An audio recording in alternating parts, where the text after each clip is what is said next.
हमारे राष्ट्रीय महासचिव श्री ब्रिजेंद्र सिंह जी यादव,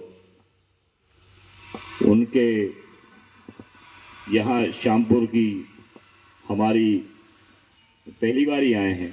श्यामपुर में पहली बार पधारने पर मैं उनका स्वागत करता हूं, वंदन करता हूं, अभिनंदन करता हूं सभी की तरफ से। दूसरा, हमारे सुनील जी, सुनील यादव जी, युवा मोर्चा के अध्यक्ष, वो भी पहली बार ही हमारे श्यामपुर में पधारे हैं। उनका भी तालियां बजा करके सभी स्वागत करें। और हमारे बीच में दिल्ली यूनिवर्सिटी के प्रोफेसर श्री चौरसिया जी हमारे बीच में हैं। सौभाग्य हमारा कि हमें उन्हें सुनने का मौका मिला। वो हमारे बीच में, उनका भी सभी दो तालियां बजा करके स्वागत करें।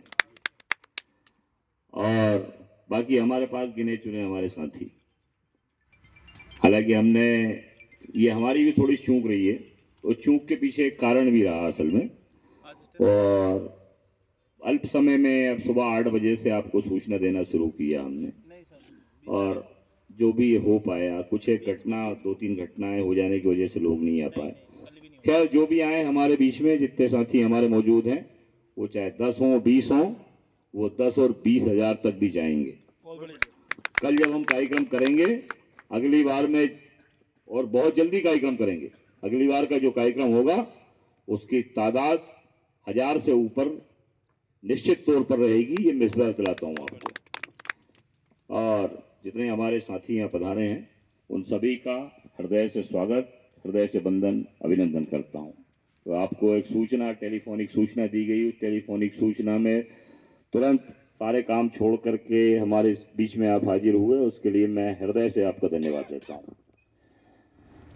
दूसरा, चूंकि लगभग सारी चीज़ों पर चर्चा हमारे राष्ट्रीय महासचिव ब्रिजेंद्र सिंह जी ने की है, कुछ आपको हमारे युवा मोर्चा प्रदेश अध्यक्ष सुनील जी यादव उनने की है, बाकी चीज़ों पर प्रकाश हमारे चांद सिंह मेवाड़ा जी ने डाल दिया।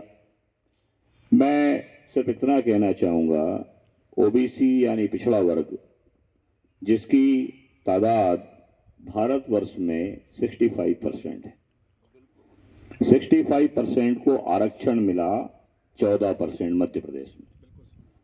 हम भारत की सत्ता में जिसकी जितनी संख्या भारी, उसकी उतनी हिस्सेदारी। ऐसी शेड्यूल ट्राइब, उनके हक को भी मारा गया। हालांकि ये बात ठीक है कि शेड्यूल ट्राइब और एससी को आरक्षण दे दिया गया, पर बराबरी का दर्जा समाज में हम आज तक भी नहीं दिला पाए, और वो अपने बराबरी का दर्जा प्राप्त करने के लिए वो लगातार संघर्ष कर रहे हैं। हम उनके लिए भी हम लोग उनका सहयोग करेंगे, और उनके लिए भी हम लोग बात रखते हैं जब भी मंचों पर बारी आती है तब। और हम उनके हक अधिकार पर भी अगर डाका डाला गया तो हम उनके साथ भी खड़े हैं। बात है ओबीसी यानी पिछड़ा वर्ग के हक अधिकारों की, तो हमारी संख्या भारत में, या मध्य प्रदेश की बात करें तो मध्य प्रदेश में हम 65% हमारी संख्या है। उस संख्या के अनुपात में हमें, संख्या के अनुपात से भी आधे से भी कम हमें आरक्षण कांग्रेस की गवर्नमेंट में उस टाइम मिला। उस आधे 27% आरक्षण को भी यहाँ हाई कोर्ट में चैलेंज किया गया, और दावा करते हैं कि साहब ओबीसी यानी पिछड़ा वर्ग का मुख्यमंत्री है, लेकिन पिछड़े वर्ग के मुख्यमंत्री ने पिछड़ा वर्ग के फेवर में कुछ नहीं किया। ये भी लगातार कंटिन्यू करते रहे। हालांकि अभी बात में आखिरी लास्ट टाइम में उनने बहुत सारी चीजें ओबीसी के फेवर में बात की है, लेकिन अभी मामला सुप्रीम कोर्ट में हम लोग फाइट कर रहे हैं।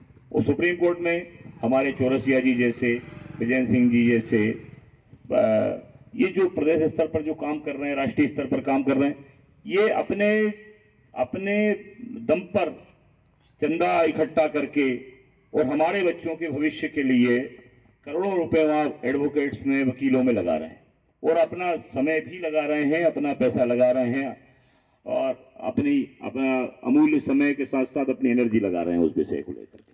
किसके लिए? आपके बच्चों के भविष्य के लिए। हमारी आने वाली पीढ़ी कम से कम हम लोगों को निकम्मा नहीं कहे। बहुत बढ़िया ये बात। हमारी आने वाली पीढ़ी कम से कम हमारे ऊपर प्रश्न चिन्ह नहीं लगाए कि हमारी जो पिछली जनरेशन थी वो अगर समय पर खड़ी हुई होती तो शायद हमारा भविष्य आज कुछ और होता। रह गया सवाल राजनीतिक पार्टियों का, तो राजनीतिक पार्टियां ओबीसी को नेग्लेक्ट करती आई हैं, ओबीसी को जो सम्मान मिलना चाहिए उस सम्मान से वंचित करती आई हैं। उसके लिए हम लोग संघर्ष करेंगे। जब लोग आगे आएंगे, हर संघर्ष के बाद परिणाम आते हैं। पहले संघर्ष आप लोग हम लोग, शुरुआत हो सकता है छोटी हो।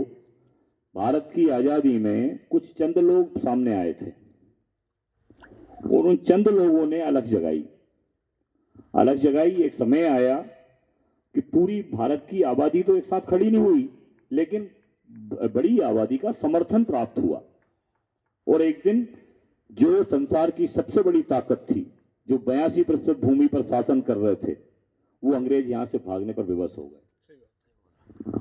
तो कहने का तात्पर्य यह है कि हम लोगों को अपना समय, अपनी ताकत को दिखाना पड़ेगा। थोड़ा समय भी हम लोगों को कहीं ना कहीं निकालना पड़ेगा अपने संघर्ष के लिए, और अपने साथियों में जाकर के मैसेज देना पड़ेगा, अपने साथ लोगों को जगाना पड़ेगा, तब जाकर के परिणाम आएंगे। मैं कम शब्दों में अपनी बात को विराम देता हूं और आप सभी से पुनः फिर से हृदय से धन्यवाद करता हूं। आप सभी का स्वागत करता हूं।